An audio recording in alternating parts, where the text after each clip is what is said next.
Fala galera, recentemente fez um ano do falecimento de Chadwick Boseman e eu gostava muito dele como Pantera Negra, é um dos meus filmes favoritos da Marvel e eu resolvi fazer esse Mesa Pocket falando sobre esse filme. Vai rolar spoiler, tá?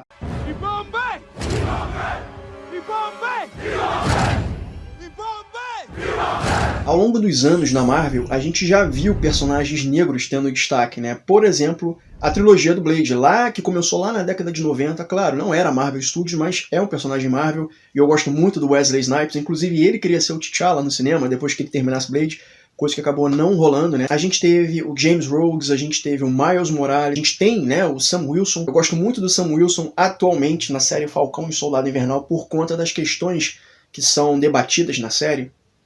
Inclusive, você pode ouvir o nosso podcast voltado para essa série lá no nosso Spotify ou entrando no nosso site mesapraquatro.com.br para você dar uma conferida. Só que até chegar o Sam Wilson nesse momento do Falcão e o Soldado Invernal, a gente só teve de fato um herói que falava sobre herança cultural, falava sobre ancestralidade, falava sobre raízes, que é o filme Pantera Negra, que é um filme que, como eu falei, eu gosto bastante, que eu acho que até tem muitos paralelos com o Rei Leão, pelo menos eu percebo isso. Bom, esse primeiro filme do Pantera Negra se passa após os acontecimentos de Guerra Civil, e em Guerra Civil o T'Chaka, que é o monarca de Wakanda, é morto pelo Barão Zemo se passando pelo Soldado Invernal. Então, em Pantera Negra, a gente vê a ascensão do T'Challa como o rei, o monarca de Wakanda, né? E ele vai seguir a tradição do pai dele e dos reis anteriores ao pai, que é de manter Wakanda como uma nação fechada do mundo, né? Eles não querem dividir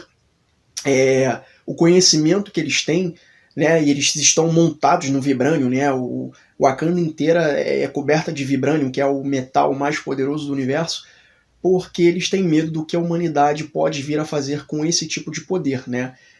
Como a gente sabe, né, o mundo, né, a história é repleta de várias guerras, então o Wakanda, observando isso, prefere se manter isolada do mundo com essa fachada de país de terceiro mundo.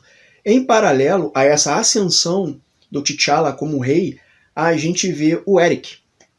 E para mim, o Eric é um dos personagens mais bem desenvolvidos da Marvel Studios, um dos antagonistas mais bem desenvolvidos. A gente já vê de cara que o pai do Eric é morto pelo próprio irmão, o rei de Wakanda, o T'Chaka, porque o irmão está sendo considerado traidor de Wakanda, porque está levando o Vibranium para o mundo inteiro, enquanto que isso é proibido. E aí o que acontece é que o Eric é deixado nos Estados Unidos, ele não é levado embora, ele tem sangue real, ele é da família, né, do T'Chaka, né, sobrinho de T'Chaka, e ele acaba sendo deixado para trás. Então a gente começa a ver uma escalada que o Eric vai fazendo ao longo dos anos, desses mais de 20 anos, 25, talvez 26, 27 anos, que ele se torna um mercenário, e aí ele começa a se tornar um assassino profissional e muito poderoso, que tem o poder de destronar governos, inclusive. Ele é quase como uma Black Ops, tem uma denominação para ele na série, feita pelos agentes da CIA. E aí a gente começa a entender a motivação do Eric. Veja bem, eu não concordo com as ações do Eric, mas eu compreendo as ações dele, eu entendo a motivação dele, que é bem plausível, é bem palpável. Ao ponto de eu começar a pensar, eu faria a mesma coisa que ele se eu estivesse no lugar dele? Você faria exatamente a mesma coisa que ele fez se você estivesse no lugar dele? É aí que o personagem me ganhou.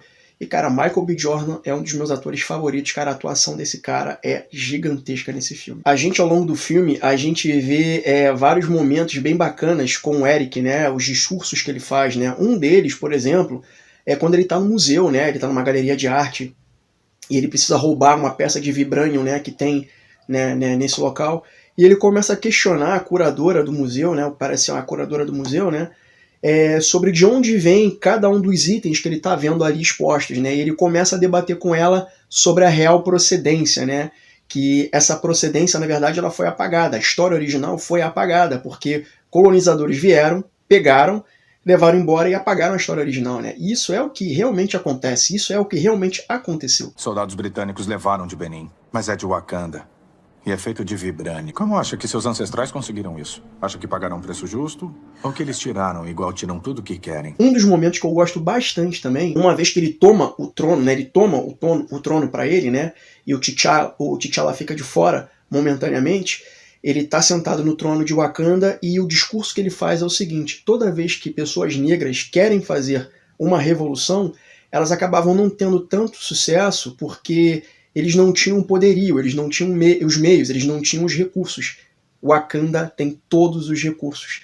E a ideia dele, né, é simplesmente agora como rei e monarca de Wakanda, é levar esse poderio para todo mundo, né? É armar os cães de guerra, né, que são grupos que ele deixa distribuídos ao longo do planeta, e armar aqueles que já foram oprimidos para que eles tomem o poder, tirem do poder, né, os determinados certos governantes, né?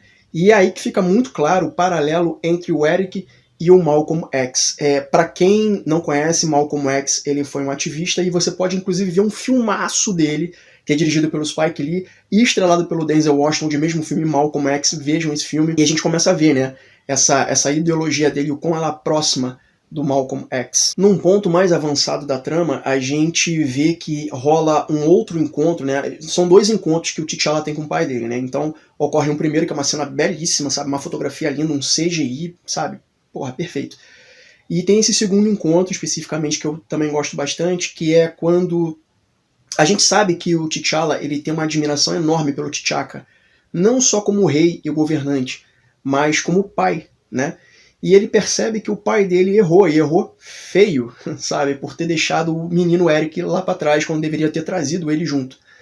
E é nesse momento que a gente vê uma cisão entre o T'Challa com o pai dele. E não só com o pai dele, mas nessa questão de monarquia fechada. Monarquia num estado absoluto, o qual não quer dividir todo o conhecimento que eles têm com o mundo. Esse momento é muito importante. E é quando o T'Challa ele decide consertar os erros do pai. Ele decide consertar os erros, né, dessa monarquia em se manter alheia do mundo. Então é um momento muito importante, um momento muito específico. Então a missão agora é voltar, né, tomar o trono para si, enfrentar, né, o Eric e tomar o trono para si e consertar mudar a forma de governar Wakanda, se abrindo para o mundo. Cheio de cenas memoráveis, sabe? De novo, né, não tem como não falar sobre o Eric, né? Um dos meus momentos favoritos, se não for o melhor, que eu mais gosto, é o final, quando ele tá com a lança no peito, né, e perdeu a luta pro T'Challa. E o T'Challa, num ato de esperança, né, ele vira para ele e diz: cara, a gente ainda pode tentar te curar. E o Eric nega, porque ele fala: ser curado para ser jogado na prisão? Não.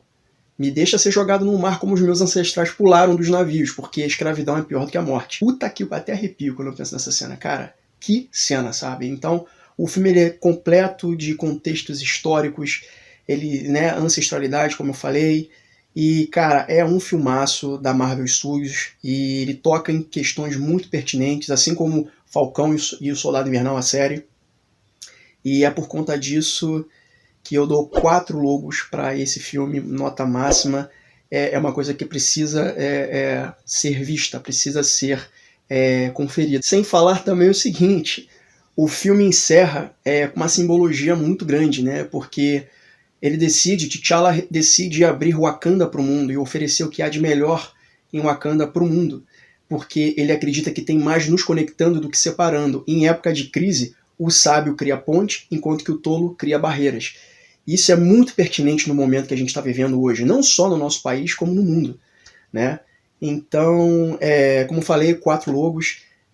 Entendam, galera, com Chadwick ou sem Chadwick, essa história do Pantera Negra e esses personagens precisam ser contadas. Como eles vão fazer isso no segundo filme, eu não sei.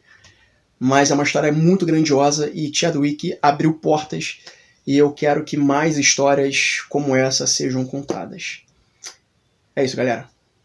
Wakanda Forever.